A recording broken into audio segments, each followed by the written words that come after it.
As you heard Susan say, we are one of the safest states in the country, and unlike some of those states which have much more permissive gun laws and guns are everywhere, our gun violence is much less. And that's not good enough. I've just been shocked over this last couple years. We have more damn guns in the street than ever before in this state right now. We have more legal guns, we have more illegal guns. This reminds me of that saying that the devil is in the details.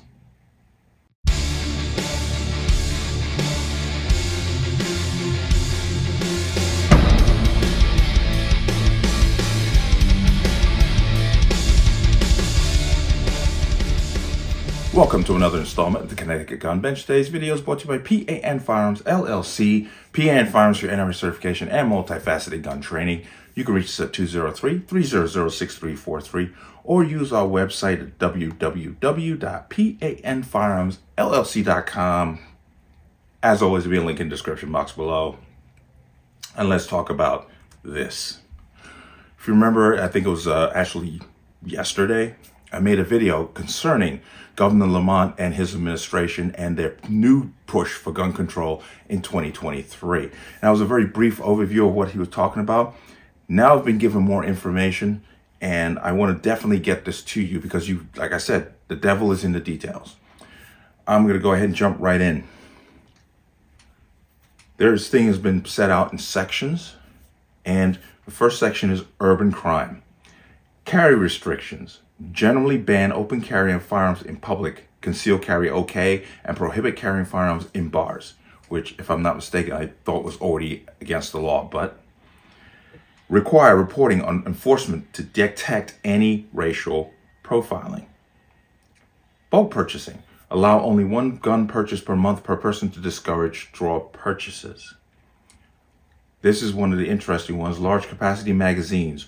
Remove the first offense provisions for large capacity magazines manufactured before 2014 to enable enforcement. Now, what he's referring to here, and I'm going to jump over to the Connecticut Gov portal, and this is the press release on this. And what he's referring to here is a 2013 law. A first-time offense was basically a $90 fine.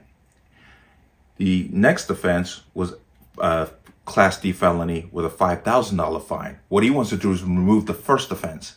So you go, as soon as you're caught with this magazine, you go straight to a Class D felony and a $5,000 fine. It's almost like, don't go past go straight to jail kind of deal. But because, and there's a good point, because magazines are not serialized, they can't prove one way or the other. But this is what they're planning on doing. Now I'm going to come over back here and go to here. And this here is the interesting ones, of course. Mass shootings, update assault weapons ban. Close 3 loopholes in the 2013 assault weapons ban. So-called other firearms, rimfire firearms, and pre-September 13, 1994 firearms. Open a new registration period for these weapons to allow current owners to continue possessing them and ban future purchases. Now, here's the problem, especially when it comes to the other firearms. Because the other firearms, for the most part, have a stabilizing brace on them, how is that going to play out with the now in-play ATF ban on arm braces? So you're going to now register this thing with the state, and the ATF ban is still in place. You're kind of setting yourself up for a fall here right away. And they must know this. But age limits must be 21 to buy any gun, not just handguns. Under 21 may still have a permit for long guns, but may not purchase. Yeah, we can send you off to war at the age of 17. You can go die for your country, but hey, not in Connecticut, you can't buy a gun. No. Yeah, all this crap is always in the wrong direction. But now it gets even spicier. Suicide and user safety. Waiting period will require gun purchasers to wait 10 days before purchasing a firearm. You have jumped through every single hoop. You've done the course. You have submitted your money. You've gone through your background check. You go out to buy a gun. You have to wait for the damn NICS system, which the state of Connecticut screwed up. for longer waiting periods, and now you got to wait 10 days on top. Yeah. Licensing education, increased education requirements to require more range time, which means more money.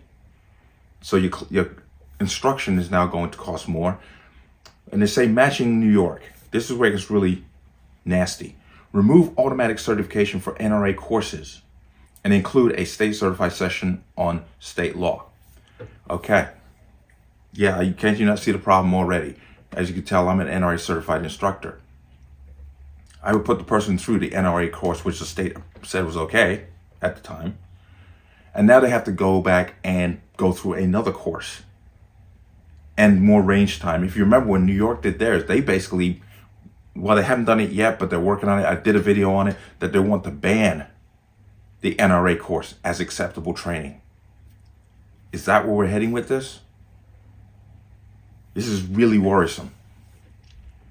Design safety standards require semi-automatic handguns sold to the public in the state to have a magazine disconnect lockout and a load indicator. Once again, go back and think about everything we've gone through so far. What does this have to do with crime? And they claim this is about mass shootings. What does any of this have to do with that? Automatic disqualifiers for pistol permits. Make commission of a family violence crime or being a fugitive an automatic disqualifier for holding a pistol permit. Carrying in vehicles. Disallow carrying of any loaded long gun in a vehicle, including others. Trigger locks. Require trigger locks for all firearm purchases, not just pistols. Well, trigger locks come with every new firearm made has to come with a trigger lock of one kind or another. So I don't know why they even put that in there. But this is, like I said, the devil in the details.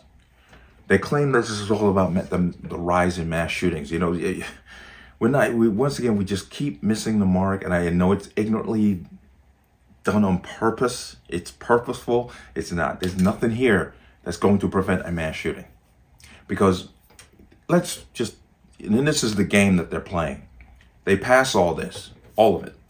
They get all in place. And a mass shooting happens. And it doesn't have to happen in Connecticut because they specifically said because of what happened in Monterey Park in California was the reason why they did this. To do this. Because of what happened. They mentioned Monterey Park and the shooting at the Luna Festival. Imagine they pass all this, put it in place, and a mass shooting happens somewhere else. They're going to sit there and tell you, oh, we haven't done enough. We must do more. And this is the stepping stones that they're using to chip away at your rights quietly. There are too many people out there who are sitting around saying, oh, this is all a good idea. None of it's a good idea because it doesn't work. None of this is going to prevent what they claim it's going to prevent, and they damn well know it. We need to, if you remember when Governor Bill number 16 came up, do you remember the backlash we gave it? We need to get the same backlash to this. When the judiciary brings this up for public comment, we need to be all over this. None of what he is proposing here is going to prevent criminal activity, because that's what they should be focusing on. Criminal activity. No. We're going to tell good people what they can and cannot do under the guise of we're going to prevent something. You know, nobody has that much of a crystal ball, so we need to knock that garbage off. We need to get on top of these people, especially this governor, because like I said in my last video about this, he might as well just do himself a favor and the state a favor by just coming out flat out and just saying, I don't want private citizens to own a firearm. That would be more honest than gaslighting us with this nonsense. But let me know what you think. As always, you can leave your comments in the comment section below. And as always, any statements of violence or statements that lead to violence will be removed. Please like, share, comment, subscribe. Don't forget to hit that notification bell so you're notified the next time a video goes live. I will see you on the next one. Peace.